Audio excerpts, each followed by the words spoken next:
Hello everyone, फिर से welcome करता हूं अपने वीडियो में। जैसा कि मैंने आपको बता चुका हूं कि एसएससी जीडी, ठीक है, जैसे कि मैंने आपको बताया है कि एसएससी जीडी के जो एग्ज़ाम अभी आने वाले हैं, इसमें मैं आपको रेलेवेंट वीडियो देने वाला हूं। 5 या 6 वीडियो ऐसे लाऊंगा जिसमें आपको जीके और जीएस जो एक सेक्शन आता है अपने एसएससी जीडी में 25 मार्क्स के, वो मैं आपको बताऊँगा और मैं कोशिश करूँगा कि आपको 15 से 20 क्वेश्चन मैच हो जाएँ इस वीडियो में ही, ठीक है, जो 5-6 वीडियो होंगे वहाँ से। और आपको एक बात बता देता हूँ कि सोल वॉरियर मेरा इंस्टा आईडी, आप वहाँ जाकर प्रैक्टिस कीजिए क्वेश्चंस को, और वहाँ पे भी मैं डेली बेसिस पे नोट्स भी डालता हूँ, क्वेश्चंस भी अपलोड करता हूँ, जिससे कहीं ना कहीं आपका एग्ज़ाम को बूस्ट मिलेगा। क्योंकि वहाँ पे सिर्फ जीके जीएस की बात नहीं होती है, वहाँ पे रीजनिंग का भी मैं क्वेश्चंस अपलोड करता हूँ, ठीक है। तो इससे क्या होने वाला है कि ऑल ओवर आपका तैयारी बहुत ही अच्छे तरीके से हो जाएगा, और मैं आपको बता रहा हूँ कि बहुत ही ज़्यादा क्वेश्चन मैच करने वाले हैं। तो प्लीज़ जाके उसको फॉलो कीजिए या फिर उसको तैयारी करना स्टार्ट कर दीजिए। और जो वीडियो मैं बताता हूँ, एक से छोटा भी कॉन्सेप्ट या फिर छोटा से छोटा नॉलेज भी, वो आपके एसएससी जीडी के लिए बहुत ही ज़्यादा इंपॉर्टेंट होने वाला है। तो जिन्होंने मेरा प्रीवियस वीडियो नहीं देखा, वहाँ जाके देख सकते हैं कि वहाँ भी मैंने आपको पॉलिटी से 15 या 20 वन लाइनर बताए थे, जो बहुत ज़्यादा इंपॉर्टेंट है। और अभी इस वीडियो में आपको मैं 31 लाइनर बताऊंगा, जो कि बहुत ही ज़्यादा इंपॉर्टेंट है आपके जीडी के एग्ज़ाम के लिए। तो विदाउट वेस्टिंग टाइम बढ़ते हैं आगे। और मैं फिर आपको एक बात बता देता हूँ कि मैं अनरिलेवेंट चीज़ नहीं देता, तो बेटर होगा कि इसको आप नोट कर लीजिए अपने कॉपी में, ठीक है, जिससे क्या होगा कि आप रिवाइज़ कर सकते हो एग्ज़ाम के तुरंत पहले। चलिए, तो सबसे पहला अगर बात करें DPSP, directive principle of state policy, तो वो हमें लिया गया था एरिस कॉन्स्टिट्यूशन से, याद रखिएगा, या फिर ऑप्शन में आयरलैंड भी हो सकता है। चलिए, अब देखिए, speaker of Lok Sabha has right to decide whether a bill is money bill है या फिर वो नहीं है, ये लोकसभा डिसाइड करता है। देखिए, मैं ज़्यादा एक्सप्लेन नहीं करूँगा क्योंकि एग्ज़ाम का टाइम लिमिटेड आपके पास बचा हुआ है, और मैं चाहता हूं कि 30+ वन लाइनर तुरंत दूं। आप इसको नोट कीजिए, पढ़िए और चले जाइए, क्योंकि इस टाइम में आपको नॉलेज गेन नहीं करना है, बल्कि जो मोस्ट इंपॉर्टेंट चीज़ है उसको पढ़ना है, ठीक है। चलिए बढ़ते हैं आगे। अब देखिए क्या पे आप, attorney general of India is the first law officer of the country, ठीक है। चलिए, उसके बाद देखिए, the president can advance money to meet unforeseen expenses from the contingency fund, याद रखिएगा, ये फंड का नाम आपको याद रखना है। फिर आर्टिकल 352 में बात किया गया था कि Indian constitution has provision for national emergency, ठीक है। चलिए, इतना ही याद रखिएगा। और मैं जैसे कि आपको बता चुका हूँ कि नेशनल इमरजेंसी जब लागू होता है तो फंडामेंटल राइट्स को सस्पेंड कर दिया जाता है। ये भी क्वेश्चन आपसे पूछ सकता है, बस आप समझते जाइए, इसको लिखते जाइए, एक्सप्लेन मैं ज़्यादा नहीं करूँगा, फिर बता रहा हूँ। चलिए, उसके बाद आर्टिकल 66 में बात करें तो इसमें क्या होता है ना, इलेक्शन ऑफ वाइस प्रेसिडेंट होता है।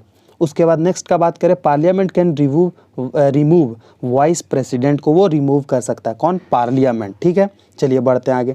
तो the salary and allowances of the governor are changed from the consolidated fund of the state, याद रखिएगा। चलिए, उसके बाद अगर बात करें, GVK Rao committee on Panchayati Raj is constituted on 1985, date याद रखिएगा 1985, ठीक। चलिए, अब बात करते हैं, a member of a council of minister can hold office without being a member of the state legislature for the maximum period of 6 month, ठीक है।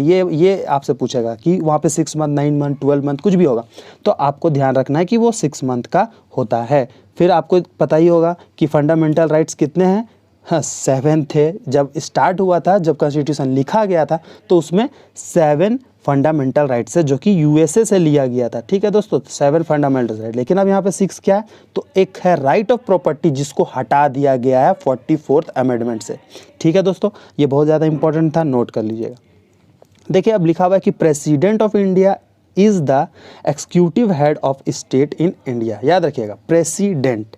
मैं आपको बता रहा हूँ ना कि एक होता है ना की पॉइंट बता देना, मैं वो सारे चीज़ आपको बता रहा हूँ, ठीक है। तो बेटर होगा कि नोट कर लीजिए। चलिए, अब हम लोग बढ़ते हैं आगे। तो देखिए यहाँ पे क्या लिखा हुआ है, NV. Raman is the 48th justice, chief justice, जो कि प्रेजेंट चीफ जस्टिस भी यही है, ठीक है। फिर article 72 deals with the pardoning power of the president, ठीक है। तो ये आपसे पूछेगा, ठीक। तो कौन सा आर्टिकल, 72। चलिए, the impeachment of the president is carried by parliament of India, बस इतना ही याद रखना है, ठीक है। बढ़ते हैं आगे। Article 56 deal with the tenure of the president, ठीक है, याद रखिएगा, tenure of the president, article 56। देखिए आर्टिकल को आप याद नहीं रख सकते हो क्योंकि बहुत सारे आर्टिकल हैं, लेकिन जो मैं बता रहा हूँ, ठीक है, आर्टिकल 56, आर्टिकल 72, आर्टिकल 61, 352, ये जो मेन चीज़ होते हैं जो आपका पूछा जा सकता है, चांसेस बहुत ही है, इसीलिए मैं ये सब चीज़ बता रहा हूँ आपको, ठीक है। तो क्योंकि आर्टिकल अगर आप पढ़ा होगा 395 आर्टिकल, बहुत ज़्यादा टाइम लग सकता है। चलिए फिर देखिए आर्टिकल 61 जो कि इंपॉर्टेंट है, इम्पीचमेंट ऑफ द प्रेसिडेंट को हटाने का जो होता है वो आर्टिकल 61 में लिखा हुआ है। अब बात करते हैं कि नेक्स्ट का, तो supreme court held that the preamble is not a part of constitution in Berubari union case, ठीक है, ये जो भी है, ये यूनियन केस 1960 में ये बताया गया था कि प्रीएम्बल कॉन्स्टिट्यूशन का पार्ट नहीं है, मगर 42 अमेंडमेंट एक्ट के तहत प्रीएम्बल को इंडियन कॉन्स्टिट्यूशन में फिर माना गया कि वो इंडियन कॉन्स्टिट्यूशन का पार्ट है, ठीक है दोस्तों। चलिए अब हम लोग बढ़ते हैं आगे।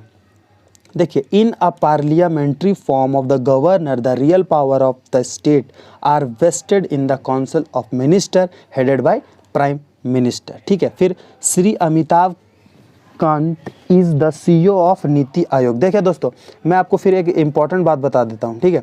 ये जो नीति आयोग है, इससे रिलेटेड जितने भी क्वेश्चन आप बना सकते हो या फिर पढ़ सकते हो तो पढ़ लेना, ठीक है। ये इंपॉर्टेंट चीज़ें, यहाँ से क्वेश्चन आ सकते हैं, ठीक है। तो जैसे कि अभी मैंने आपको बता दिया कि नीति आयोग का जो है ये है CEO, वो अमिताभ कांत है। फिर राजीव कुमार जो है वो वाइस चेयरमैन है, और अगर इनका चेयरमैन का बात करें तो वो हमारे प्रधानमंत्री होते हैं। फिर Arvind was the first vice chairman of नीति आयोग। फर्स्ट इसका चेयरमैन कौन थे, तो नीति आयोग के वो थे अरविंद पानागरिया, ठीक है, याद रखिएगा। चलिए बस आपको नोट करना है दोस्तों, और कुछ नहीं करना है, एक बार पढ़ लीजिएगा, उससे क्या होगा कि आपका माइंड में कहीं ना कहीं क्लिक हो जाएगा एग्जाम में, ठीक है। फिर देखिए, think tank of the government of India that replace the planning commission in is NITI Aayog. मैंने बोला नीति आयोग से जितने भी क्वेश्चन बनेंगे आप करके जाना, वो आपके लिए बहुत ही ज़्यादा यूजफुल होने वाला है। उसके बाद देखिए, NITI Aayog came into effect, मतलब कि जब, मतलब कब उसका एक्ट हुआ, तो 1 जनवरी 2015 में, ठीक है, 1 जनवरी 2015 में, ठीक है। 70% कवर हो चुके हैं। अब थोड़ा सा आपको बता देता हूँ कि part 9 of the constitution with the panchayat, ठीक है। अब देखो, जब पंचायत जो है वो आपका पार्ट 9 में, जैसे कि आपको पता है कि 22 पार्ट है टोटल, उसमें से 9 पार्ट जो है वो पंचायत। अब देखिए क्या पार्ट का क्या इंपॉर्टेंट है, तो देखिए fundamental rights, fundamental duties, DPSP, सब कौन सा पार्ट में, ये सब आपको याद रखना है। Rajasthan was the first state to establish panchayat raj institution, ठीक है, याद रखिएगा, राजस्थान पहला स्टेट था। चलिए अब देखिए क्या लिखा हुआ है कि constitution 73 amendment act 1992 makes provision for 3 tier system. 3 tier system जो पंचायत राज के थे वो आपका इसके तहत हुआ था, ठीक है, for all state having population of about 20 lakh, ठीक। अब बढ़ते, नीति आयोग केम इनटू, वही 1 जनवरी, फिर से रिपीट हो गया, कोई दोस्त कोई बात नहीं इससे।